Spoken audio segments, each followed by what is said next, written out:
Saqqara es la primera manifestación de los avanzados conocimientos en todos los campos de los sacerdotes de la Escuela de Misterios de El Ojo de Horus, cuyas ruinas llegan hasta nuestro tiempo. Allí se construyó la primera pirámide sobre la Tierra después del diluvio. Se usaron por primera vez bloques modulares de piedra para construir un edificio.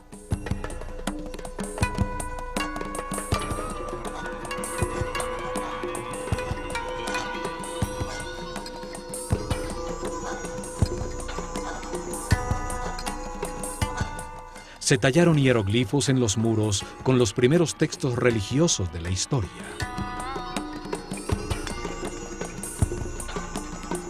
Allí se construyó un enorme complejo subterráneo, 12 pisos bajo tierra, con cámaras y galerías decoradas con los primeros baldosines de cerámica horneados por el hombre.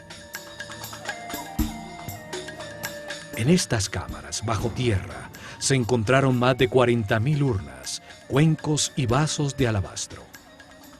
¿Para qué servían? ¿Qué lograrían al realizar con tanto esfuerzo túneles, cámaras y salones 30 metros bajo tierra? ¿Cómo iluminaron estos espacios para poder realizar el difícil diseño cerámico de sus muros?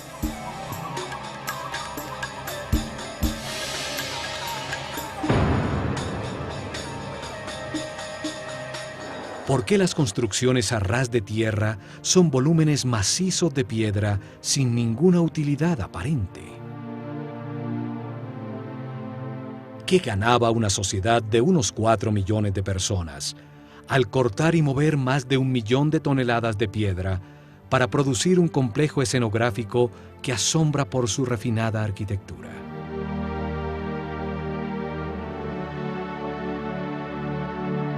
¿Para qué producir un trabajo tan elaborado de tallas en piedra, columnas, bajorrelieves y refinadísimos detalles arquitectónicos para adornar una fachada que no tiene nada en su interior? ¿Cómo pueden darse simultáneamente avanzadas tecnologías que aparecen por primera vez con algo tan inexplicable racionalmente? Saqqara es uno de los misterios más grandes de Egipto. Su historia nos revela las más increíbles respuestas. Comenzando por el genio multifacético, el fabuloso personaje que la diseñó y dirigió su construcción. El arquitecto Imhotep, cuyo nombre significa el sabio que viene en paz. Sumo sacerdote de la Escuela de Misterios de El Ojo de Horus, tiene uno de los lugares destacados en la historia del hombre. Primer ministro, gran visir y canciller del faraón Djoser, que reina en la tercera dinastía, alrededor del año 2800 a.C.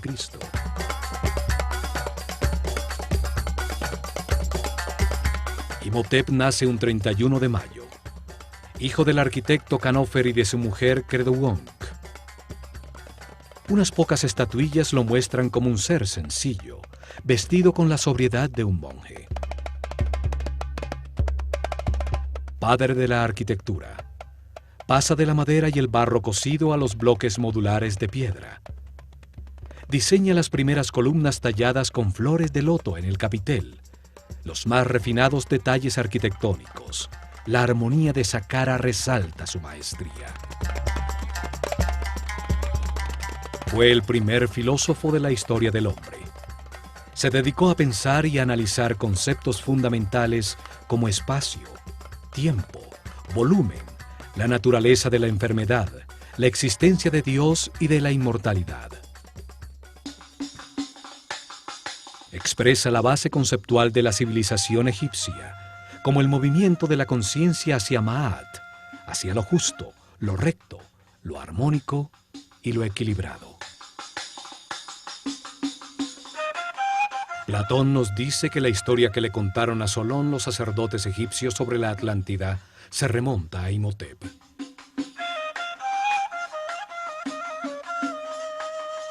Astrólogo y astrónomo, realizó el primer registro sistemático de la bóveda celeste. Deja los primeros mapas de las constelaciones. Demuestra su conocimiento de la precesión de los equinoccios al usar los cambios de era para determinar las etapas de revelación en el desarrollo espiritual de la civilización egipcia. Pero fueron las grandes dotes de Imhotep como médico las que lo convirtieron en un semidios. Solo 50 años después de su muerte, el faraón Miquerinos le dedicó un templo que fue sitio de peregrinación y curaciones milagrosas.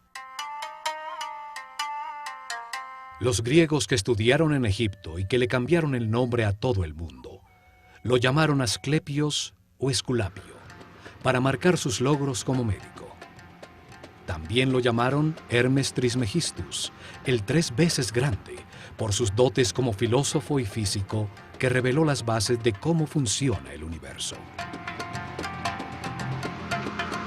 Imhotep fue el primero en recopilar información sobre cómo diagnosticar y curar muchas enfermedades. El caduceo, que hoy es el símbolo de la sociedad médica, era la vara de poder de Imhotep.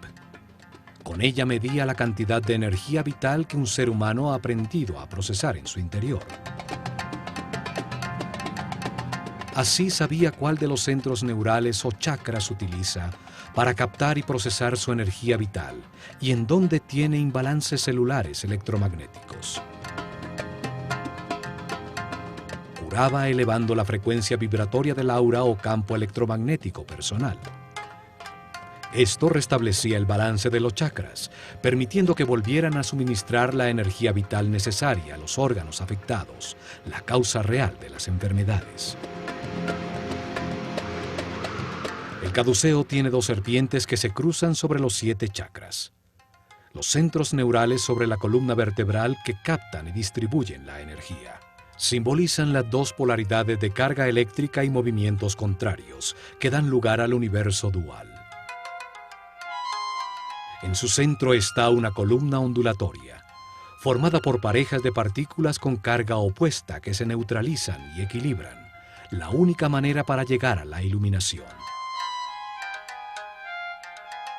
Representa al Kundalini, la fuerza vital que sube a través de la columna vertebral. Al desaparecer ese conocimiento, su forma se conserva como el símbolo para curar. Experimentos utilizando su forma como una bobina eléctrica han encontrado que tiene unas misteriosas características.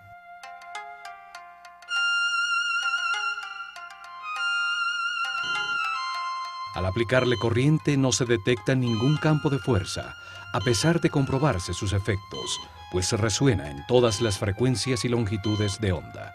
Se pudo utilizar como emisor y receptor de señales radioeléctricas al alinear sus ejes de hierro, como si emitiera señales de láser. El papiro médico Ebers muestra la manera como Imhotep mezclaba la magia con la medicina. Sus fórmulas y remedios para sanar están llenos de rezos y encantamientos, pues consideraba que la medicina no curaría si no se le había dado poder con la energía de la palabra. Sus escritos y enseñanzas pasaron secretamente de generación en generación durante milenios. Son la base de los conocimientos gnósticos, templarios, illuminatis, rosacruces y masones. Los griegos los llamaron los principios herméticos. Imhotep los dejó para la posteridad en varios papiros y tabletas. Uno de ellos, el Kybalión, habla de los 7 principios fundamentales del universo. Allí afirma que el universo existe en la mente de Dios, que cada hombre es uno de sus pensamientos, con la capacidad de pensar a su vez, que la realidad es un gran sistema, donde todo tiene conciencia y está interconectado. Imhotep fue un maestro del conocimiento. Enseñó la escritura hieroglífica y a tallarla en losas de piedra, produciendo los primeros textos religiosos de la historia. Por esto es asociado con Tot, el néter o principio divino, simbolizado por una figura humana con cabeza de ibis que representa al verbo divino, al creador de la palabra.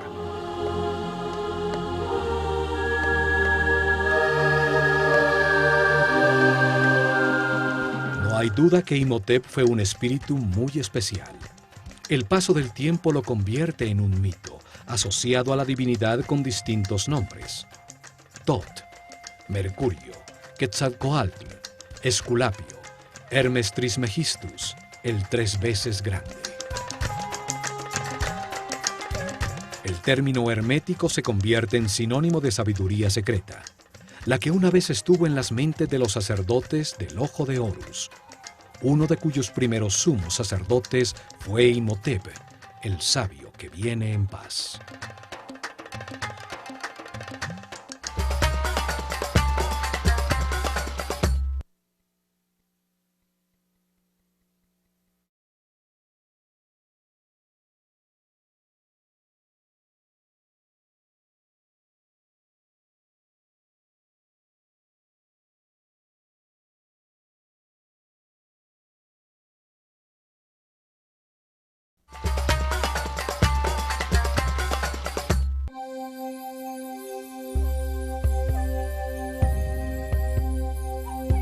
Fue Imhotep el que decidió dónde se construiría Saqqara para sus misteriosos propósitos.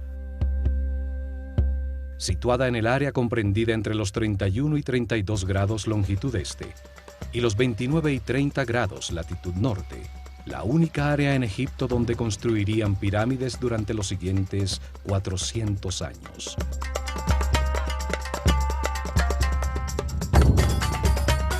En una zona desértica a 14 kilómetros al sur del Cairo, al lado de Memphis, la desaparecida capital de Egipto.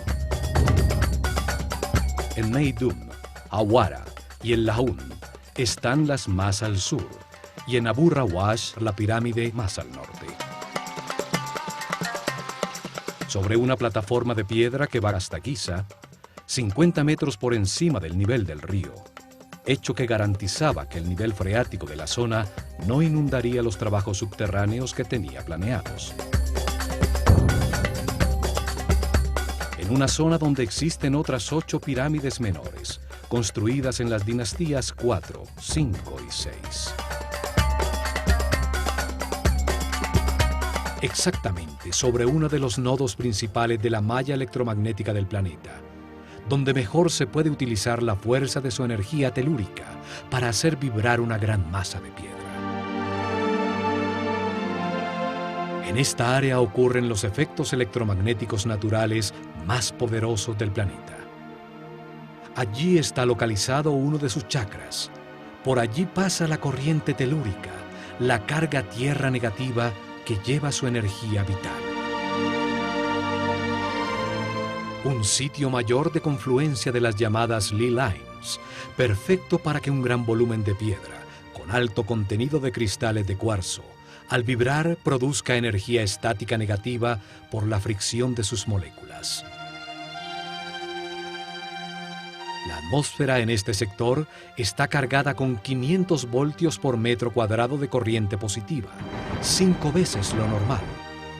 Es un punto de poder en el planeta que aumenta los efectos energéticos de la pirámide que Imhotep construyó. Esta ubicación de Saqqara era fundamental para poder utilizar la pirámide como un condensador eléctrico que captaba como una antena la energía positiva de la atmósfera en los cristales de cuarzo de las losas de granito que una vez forraron la superficie de sus caras.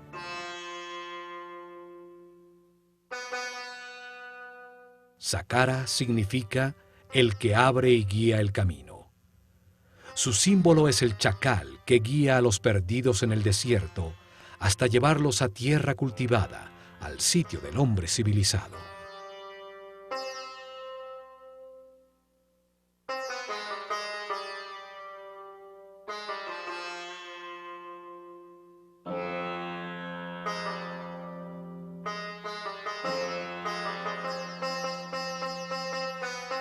A lo lejos, lo primero que debía verse era la blanca pirámide, recortada sobre el larguísimo muro, el primero realizado por el hombre en bloques de granito cortado, con sofisticados bajorrelieves y dinteles.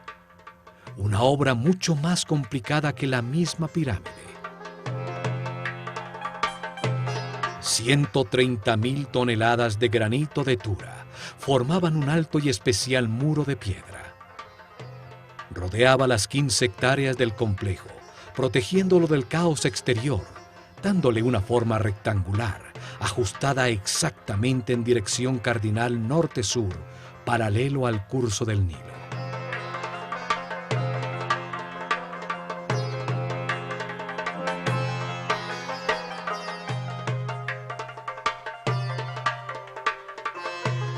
El muro tenía 10 metros de alto, aproximadamente 4 pisos de un edificio actual.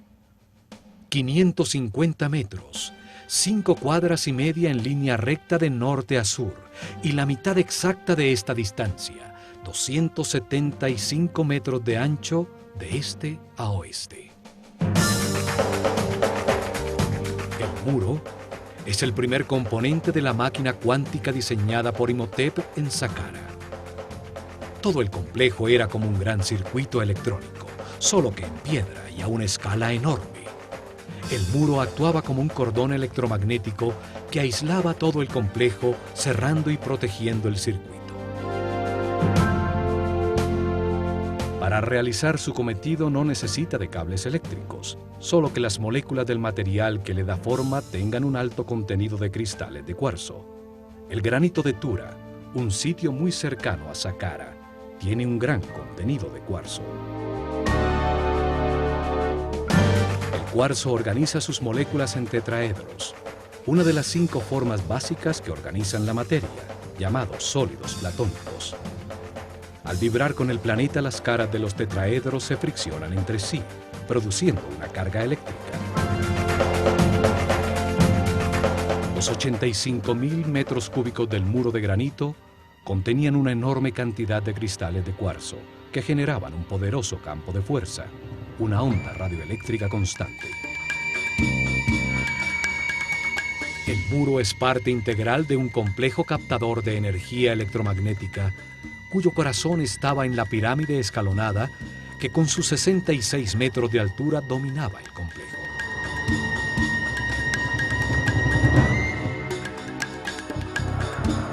La forma del muro es sorprendente. Entraba y salía para producir bastiones y pórticos a intervalos regulares.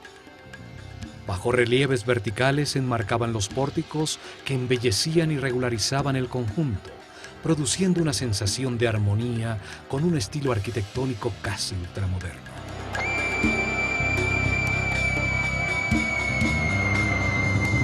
Desde las almenas de su parte superior, a las que se accedía a través de escaleras colocadas a intervalos regulares, se divisaba el paisaje de kilómetros a la redonda y la imponencia de la pirámide escalonada.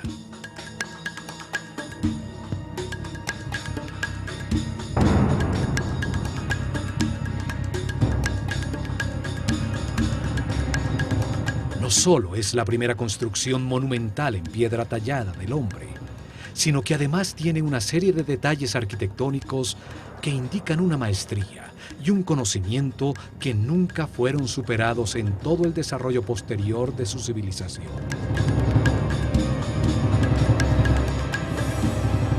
Quince pórticos iguales mimetizaban el único con una puerta verdadera, ubicado en la esquina sureste del enorme rectángulo. Enmarca un estrecho corredor de acceso que solo permite entrar uno por uno a los visitantes de Saqqara.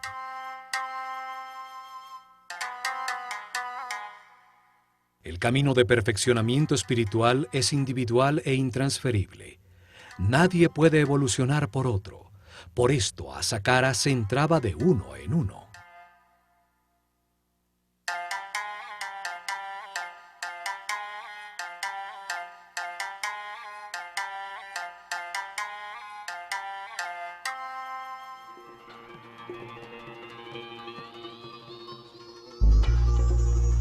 Un muro tan alto, con 14 pórticos falsos y uno solo verdadero, una entrada tan estrecha, pareciera haber sido diseñado con propósitos de defensa.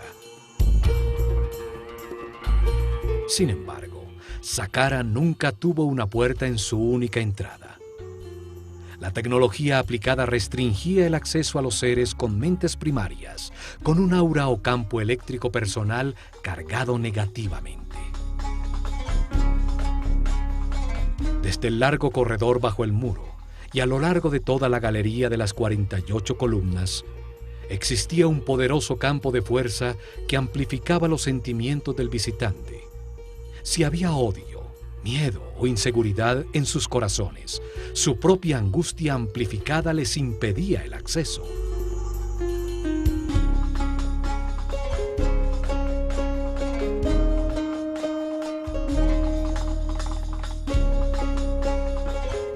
Solo los puros de corazón podían entrar en Saqqara, cuando el complejo y la escuela de misterios del Ojo de Horus funcionaban allí. La imponente galería tiene 48 columnas. Su forma esotérica es la misma del DNA humano. 20 pares de columnas estrechamente unidas a sus muros, dispuestas en el sentido que recorre el Sol, sobre el eje de avance de la energía, la espiral entorchada de la molécula. 4 pares de columnas en el salón transversal al final de la secuencia simbolizan la capacidad adicional que diferencia al ser humano del animal para almacenar, analizar y procesar la información.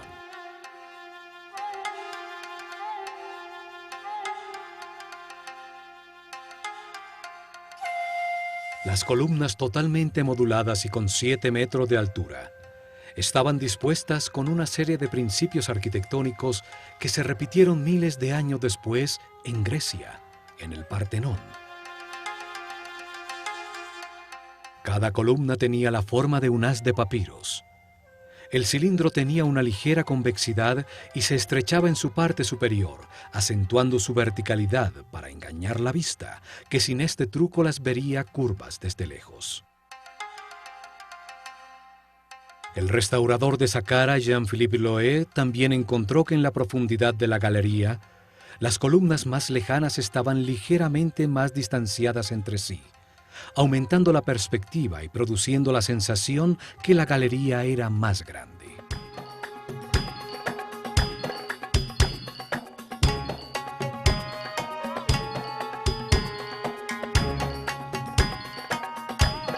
Al atravesar la galería se llega al salón transversal de las 8 columnas, unidas entre sí por módulos de piedra que enmarcan la salida al gran patio de las serpientes, en cuyo lado norte brillaba espléndida la pirámide escalonada.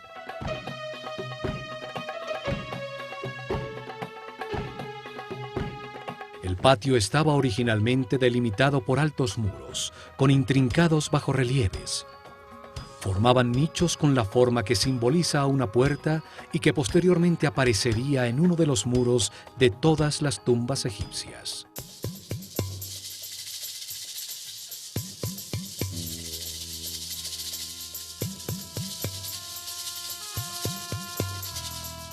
Cada puerta estaba rematada por un friso horizontal, decorado por una cobra. La serpiente sagrada, que simboliza a la dualidad por su lengua bifurcada y sus órganos sexuales dobles. La serpiente simboliza también la determinación para alterar la existencia, de comenzar un viaje evolutivo decidido por sí mismo, de tomar sus propias decisiones. Es la fuente y origen del movimiento.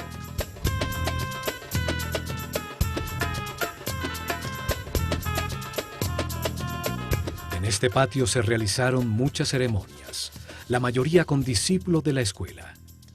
Pero una vez al año, el faraón llegaba a este escenario para ser coronado nuevamente por el sumo sacerdote del Ojo de Horus, con la corona blanca y roja que simbolizaba su poder sobre todo Egipto. También al cumplir 30 años de su reinado, se realizaba una ceremonia de renovación llamada el Heb-Sed. En ella, el faraón corría ataviado solamente con las insignias de su poder alrededor del patio de las serpientes para rejuvenecerse conceptualmente y demostrar su fortaleza para gobernar el plano físico. El muro sur del patio formaba la fachada de la llamada tumba sur, una capilla falsa, hecha de piedra maciza con techo abovedado, cuya verdadera función era disimular uno de los dos accesos al complejo subterráneo. La capilla tiene un pequeño espacio en su interior, a donde llegaba un pozo vertical que permitía acceder al sistema subterráneo, lejos del acceso que llega a la pirámide. Esta profunda excavación descubre la escalera original de acceso al complejo subterráneo.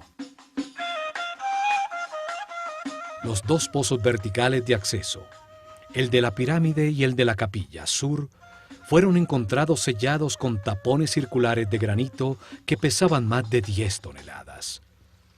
La capilla en la superficie era solo una fachada falsa para este acceso. La verdadera vida de Saqqara estaba bajo tierra. Desde este acceso en la tumba sur, se llega a cámaras y galerías subterráneas, y sale un túnel que termina exactamente bajo la galería y póstile de acceso.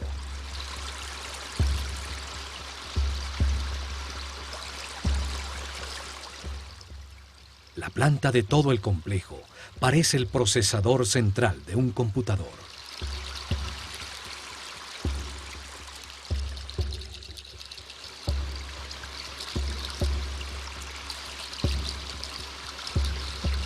Saqqara fue el primer experimento con la forma piramidal para aplicar y perfeccionar una tecnología cuántica, cuyo objetivo era acelerar el perfeccionamiento espiritual de los discípulos de la Escuela de Misterios del Ojo de Horus.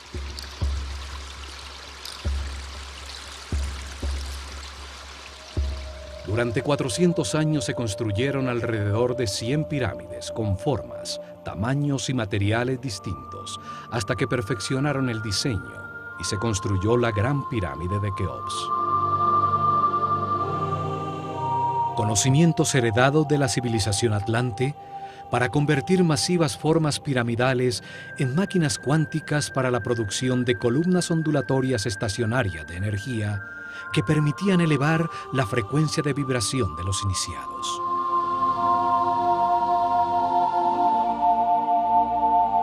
Esto aumentaba la energía vital, amplificaba el poder mental y despertaba nuevos sentidos como la telepatía y la sensibilidad para percibir el aura de las otras personas.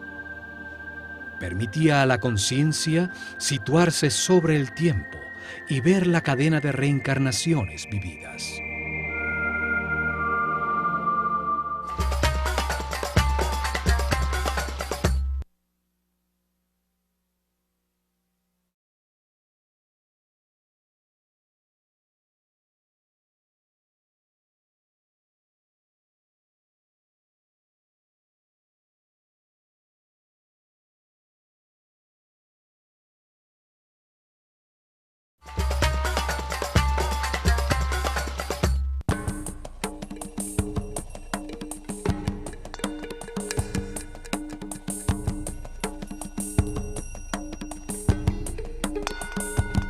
En el lado por donde sale el sol, en el patio de las serpientes, aún permanecen erguidas 3 columnas que formaban el centro del llamado Templo Real del Heb-Sed, un pabellón utilizado por el faraón y los sacerdotes del Ojo de Horus durante las celebraciones.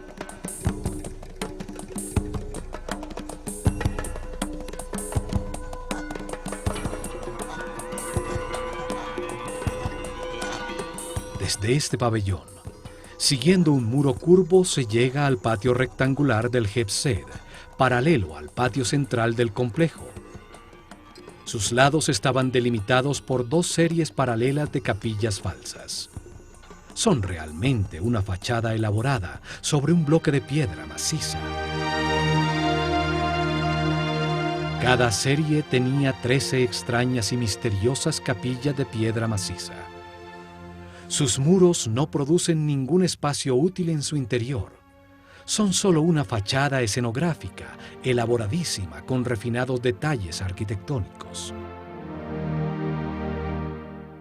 Su forma disfrazaba el verdadero propósito de todo el complejo y el intrincado diseño de cámaras, túneles y galerías subterráneas diseñadas como un enorme circuito electrónico para producir un vórtice electromagnético.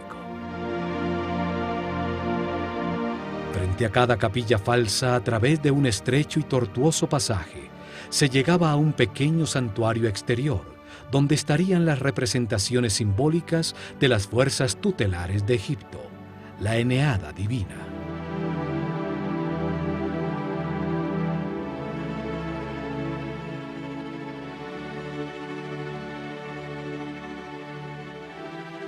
Los muros exteriores estaban profusamente decorados con altos y bajos relieves de puertas y ventanas falsas, cercas falsas de madera, series de jets, columnas tipo flauta, en fin, una escenografía completa tallada en piedra. Al norte del patio de las capillas falsas, exactamente al este de la pirámide escalonada, están las llamadas Casa Sur y Norte, dos construcciones mucho más grandes pero igual de falsas.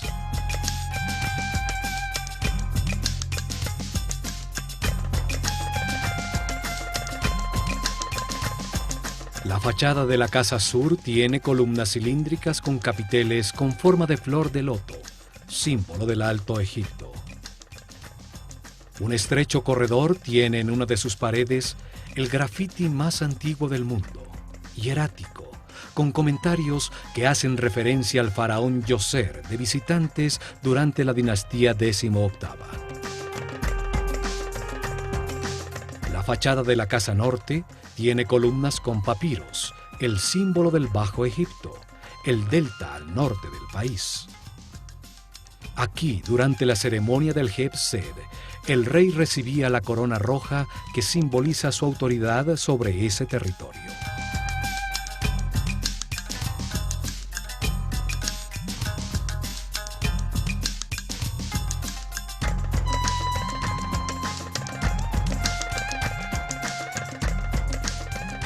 Entre la Casa Norte y el llamado templo funerario de Djoser se encontró el llamado Serdab, una pequeña capilla con dos orificios en uno de sus muros. A través de ellos atisbaba hacia el patio exterior una estatua sentada del faraón Djoser, recibiendo la brisa vigorizante del viento norte.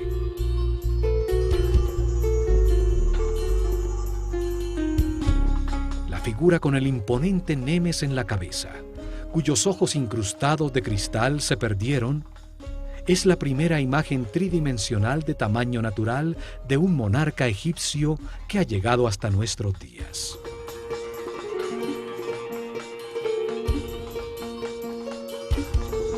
Observa desde hace milenios el estupor que causa a todos los visitantes de Saqqara las construcciones falsas contenidas en sus muros. El disfraz que esconde a la poderosa máquina cuántica.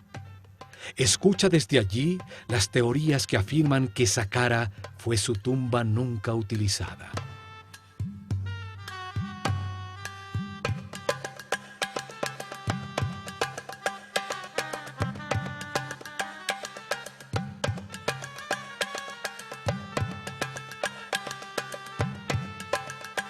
A su lado se encuentran las ruinas del templo adosado a la pirámide, con su único acceso hacia el este, que a través de intrincados laberintos de estrechísimos corredores conducía a dos patios abiertos, uno de los cuales escondía la puerta a la verdadera Saqqara en las profundidades de la tierra.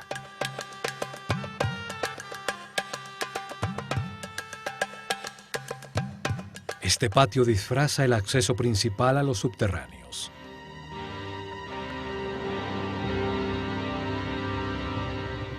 Este esquema de un templo adosado se repite en las pirámides que se construyeron en los siguientes años.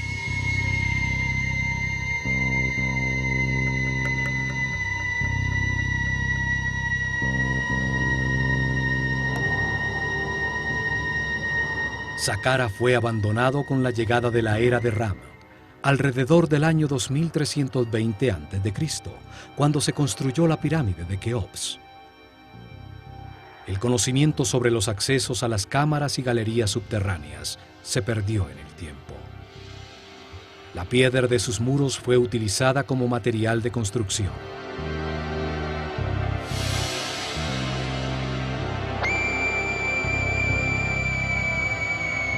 Muchos nobles de períodos posteriores construyeron sus tumbas en este lugar sagrado.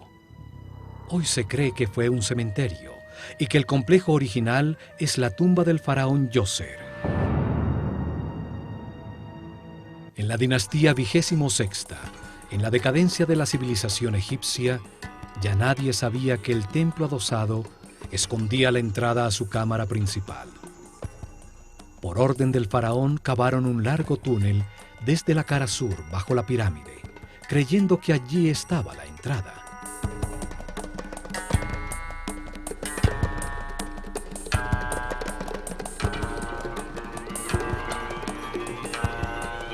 Perforaron la durísima roca, dejando columnas en piedra para evitar que el túnel colapsara.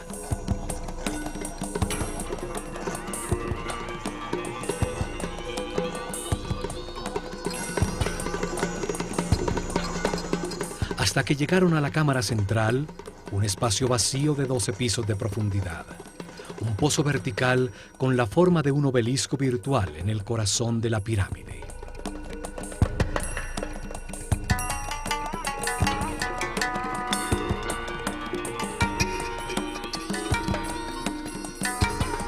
Desde allí descubrieron que el acceso original estaba realmente en la cara norte de la pirámide y pudieron entrar a todo el complejo de galerías subterráneas.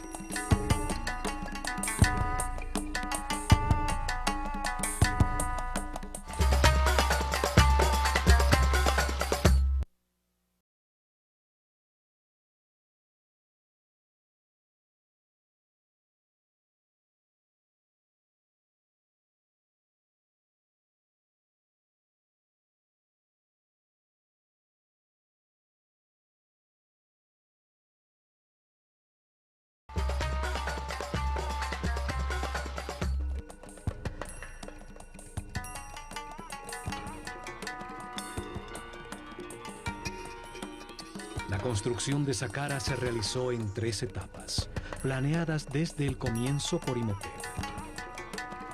Las etapas permitían que el complejo fuera creciendo y que la pirámide se expandiera como el cuerpo de un ser humano. La primera etapa comienza con la construcción de la columna vertebral del complejo. La excavación del pozo vertical de la pirámide que baja hasta una profundidad de 30 metros, 12 pisos de profundidad, que equivalen al 50% de la altura total de la pirámide terminada.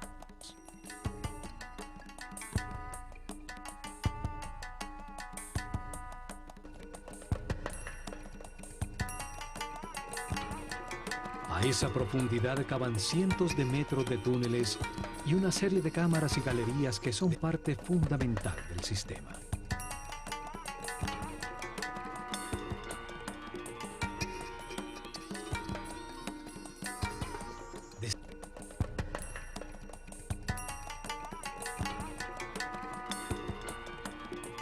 En la segunda etapa, construyeron sobre el complejo subterráneo una pequeña pirámide escalonada.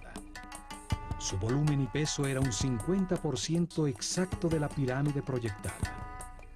Empleaba solo la mitad de los recursos y del esfuerzo total. Además, se lograba utilizar temporalmente la instalación en su propia construcción. La carga eléctrica generada por la pirámide pequeña era utilizada para producir avenidas electromagnéticas que facilitaban el desplazamiento de todo el material necesario para construir totalmente el complejo.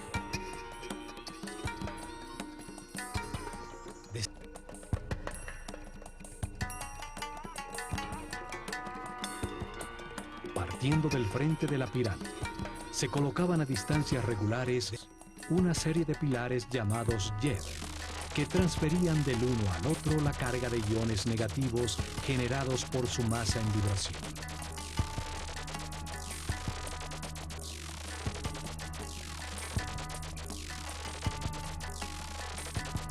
Cada pilar tenía 2 bobinas verticalmente dispuestas de alambre de oro enrollado sobre madera.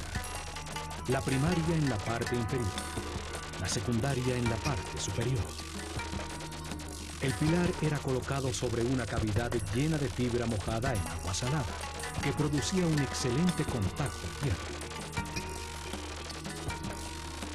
Se requería que un sacerdote de alto nivel de conciencia y vibración controlara con la energía taquiónica de su mente la transferencia del flujo de iones al primer pilar frente a la pirámide. Desde allí la carga eléctrica fluía de manera regular de pilar en pilar, generando una avenida electromagnética, hasta llegar a Tura, a corta distancia de Saqqara, frente al Nilo, en el rango de poder de la pequeña pirámide, donde se encontraban las canteras de granito de cuarzo. Las losas cortadas de granito eran colocadas frente al último hielo, donde eran golpeadas por la vara del sacerdote, induciéndoles a sus moléculas de cuarzo la misma carga negativa de la avenida. Las dos cargas iguales se repelen y el bloque levitaba. Es el mismo principio utilizado hoy por el tren bala en Japón, que flota sobre un poderoso campo electromagnético en los rieles, de igual polaridad a la del tren.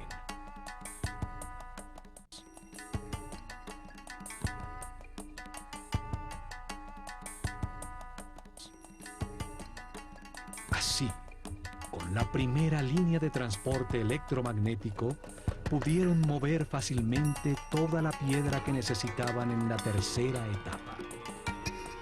Las 425.000 toneladas de piedra para ampliar la pirámide y las 135.000 toneladas de granito de Tura para el muro exterior.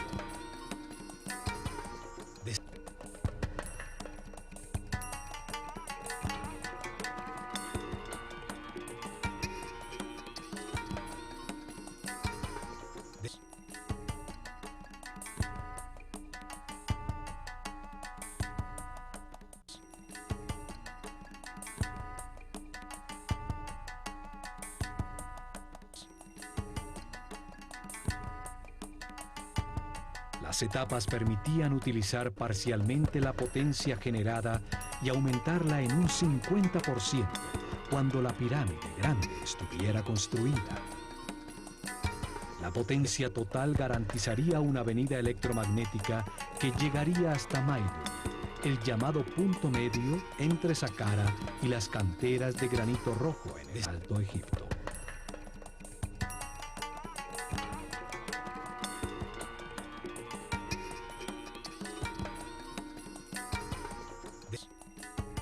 Tecnología y conocimientos heredados de los atlantes, basados en principios de mecánica cuántica que nuestros científicos apenas comienzan a entender. En el próximo programa, continuaremos analizando a Saqqara. Veremos la disposición y sentido de todo el complejo subterráneo, construido para dar forma a una poderosa máquina cuántica que aceleró la evolución de los iniciados. Al examinar este camino, que llamaremos el camino cuántico hacia la luz de la conciencia, veremos que este proceso evolutivo ha sido enseñado por distintos maestros superiores. Uno de ellos fue el Maestro Jesús.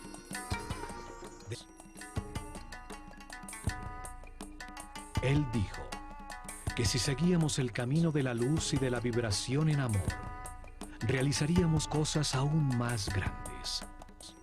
Se refería a la utilización de las partículas subatómicas de la luz, la energía taquiónica, la fuerza creativa que dio forma a este universo.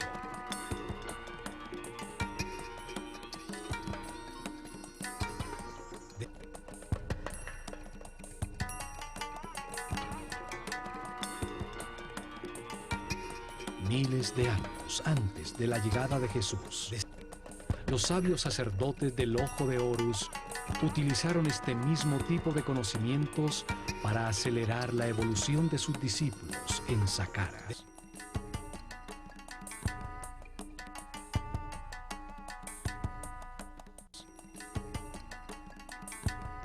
Construyeron masivas formas piramidales, máquinas cuánticas para la producción de columnas ondulatorias de energía que utilizaron para elevar la frecuencia de vibración de los iniciados. Dieron forma a un centro de comunicación con las dimensiones superiores que permitió a los discípulos más avanzados verificar el camino de la luz, recibir información de seres más evolucionados, de maestros superiores.